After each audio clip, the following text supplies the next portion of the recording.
السلام عليكم ورحمة الله وبركاته. أهلا وسهلا بكم في برنامج دقيقة كورة. منذ قليل انتهت مباراة الزمالك والمصري البورسعيدي بفوز المصري 3-2 بريمونتادا عالمية. ريمونتادا، المصري بيعمل ريمونتادا على ما يسمى بالقطب الثاني في مصر. المصري فرقة قوية، بس المفروض ما تبقاش على الزمالك ولا على الأهلي. مش تعمل ريمونتادا، مش تطلع 3-2 مع الرأفة، مش تطلع 3-2 مع الرأفة. مش نيجي في ماتش الزمالك والمريخ نكسب 4-3 وكابتن طارق يحيى بيطالع بيقول لك الناس ما شفناهمش في الملعب. ايه يعني امام عاشور مشي؟ ايه يعني لعيب زي بن شرقي مشي، ساسي مشي؟ لا، مش ايه يعني يا كابتن. لما تتفرج على الكواليتي بتاعت اللعيبه في الملعب تعمل مقارنه ما بينها وما بين اللعيبه اللي مشيت، فرق ما بين السماء والارض. لما تتفرج وتقول ما ديك شفت ناصر منسي جاب هاتريك.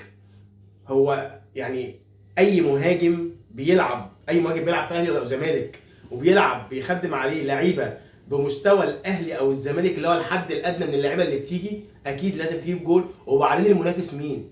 المنافس المريخ السوداني اللي عمل عليك ريمونتادا وانت برضه كسبان 2-0.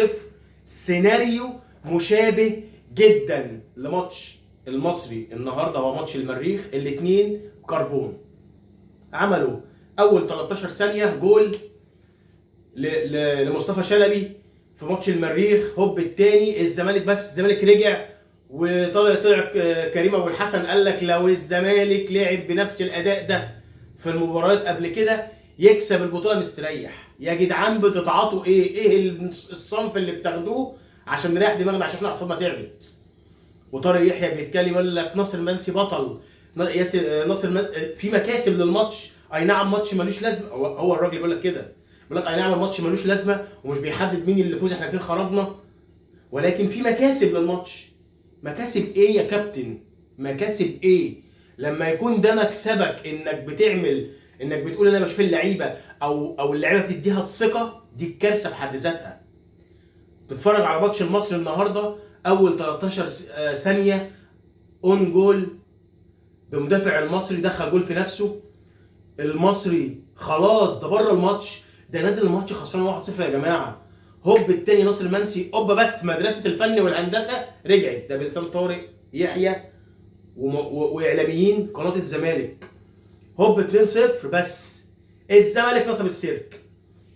يجي قبل الجول الثاني بتاع الزمالك، طبعا الفار مش موجود، يجي كوره لعبد اللطيف جريندو. مش هنختلف بقى، مش هقاوح واقول الكوره من بره الكوره من جوه ضربه جزاء مش ضربه جزاء، لكن الكوره فيها عرقله واضحه وضوح الشمس في كبد السماء.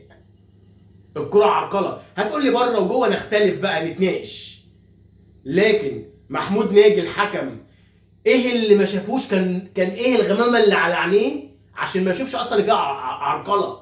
الكوره واضحه عرقله. اللاعب محمود حمدي الونش ساب الكوره خالص ولعب على رجل محمد عبد اللطيف جريندو، وقبلها كوره برضو ضربه جزاء. ولكن الفار فين؟ في مصلحه مين ان الفار ما يبقاش موجود في مباراه زي دي؟ زائد عشان الزمالك متاخر فانت بتحاول تحسن موقفه، وبرغم مساعدات الفار ومساعدات اتحاد الكوره ان الزمالك يلعب افريقيا الموسم الجاي، ولكن المصري كان بالمرصاد للاعيبه الزمالك ومدربه احمد عبد المقصود. الجول الثاني جه بس خلاص، كل بقى الزمالك قال لك بس، وكل اللي بيتفرج على الماتش قال لك مصري بره الماتش. يرجع عبد اللطيف جريندو بتحرك عبقري من حسام حسن لما حط حسين السيد في قلب الملعب مش على الطرف. حسين السيد اللي هو المفروض باك شمال اللي بيلعب وراه السعداوي، ولكن هو حط حسين السيد عشان كوير شويه، لعيب كوره شويه، وعند الراجل بيعاني من اصابات وغيابات، ولكن الراجل مش عارف يولول. الراجل اتصرف، حط حسين السيد الكوير في نص الملعب، قدر يعمل باص في قلب الدفاع. محمود حمدي الونش الغائب الحاضر، لسه الراجل مش هتظلمه، لسه راجع من الاصابه، ولكن الكره بتتلعب في قلب الدفاع. محمد عبد اللطيف جريندو يحط وش رجله ليقلص الفارق ويبقى 2-1. بيكمل الماتش، الزمالك جاب الجولين ونام، ما جاش تاني بقى. الجولين جم، بس يلا يا جماعه ندافع، لا مش هندافع. طب نهاجم، لا مش هنهاجم. طب نص الملعب ضايع، طب اللعيبه فين؟ اللعيبه مش موجوده، ولا دفاع ولا نص ملعب ولا هجوم. كور بتضيع. اسلام عطيه في اخر الماتش، اخر الشوط الاول، بيضيع فرصه ما تضيعش، ما تضيعش. ويجي ماتش ويجي الشوط الثاني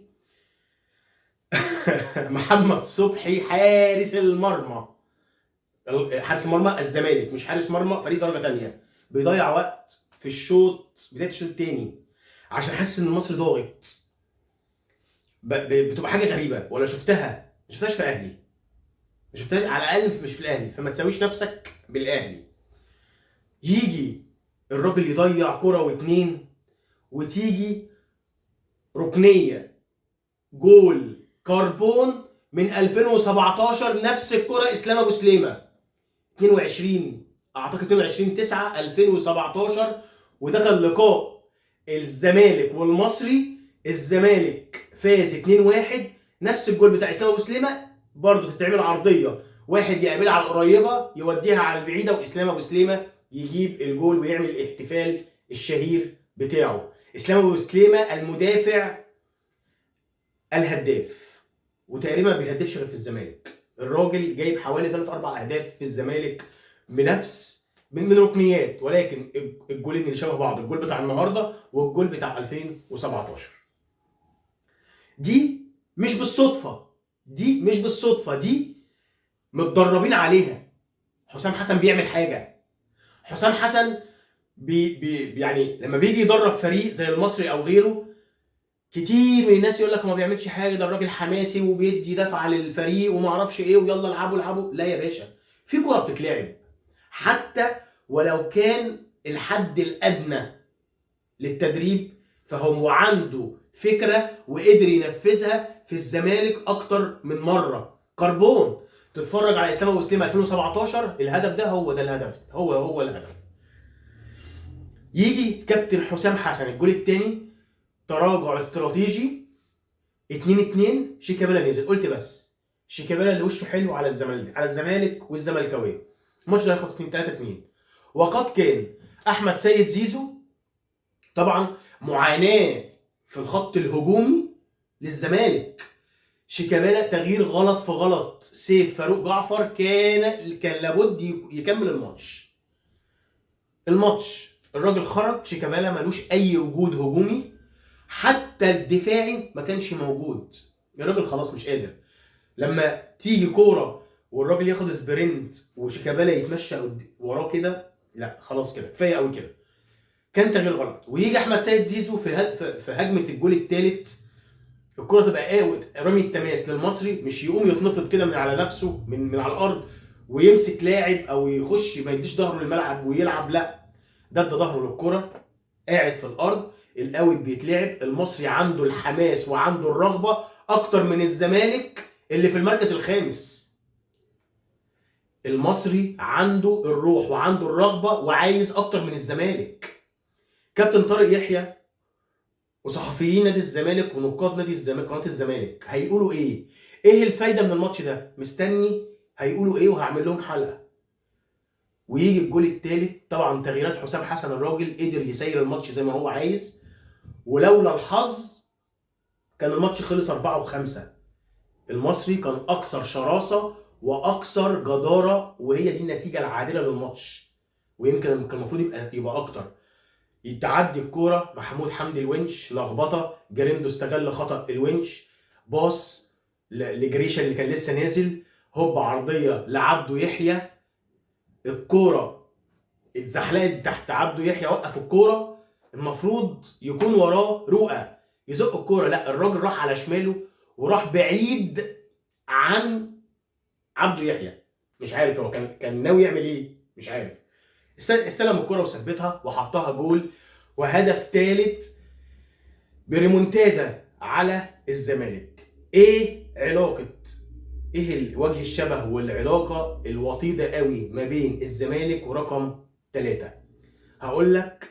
في فيديو كان امبارح سياده المستشار استضاف رئيس نادي الهلال ابو 3، بيستضيف ابو 3، يعني 3 و3، يعني ربنا ما جمع الا ما وفق. 3 مع بعض احنا مالناش دعوه. تتفرج. انا يعني اكتر حاجه او اسوأ حاجه مخليه نادي الزمالك في الوضع ده هي حاجه واحده: التضليل. انا عشان كدكتور، علشان اقدر اخفف واعالج المريض، لازم اشخص صح. التشخيص اهم من العلاج.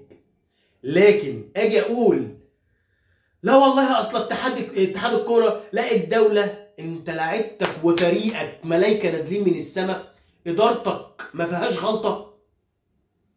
شخص صح عشان تعرف تتعالج. لكن طول ما انت بتشخص غلط سيبقى الزمالك ابو 3. وبكده تكون انتهت حلقتنا. يا رب الحلقه تكون عجبتكم، والسلام عليكم ورحمه الله وبركاته.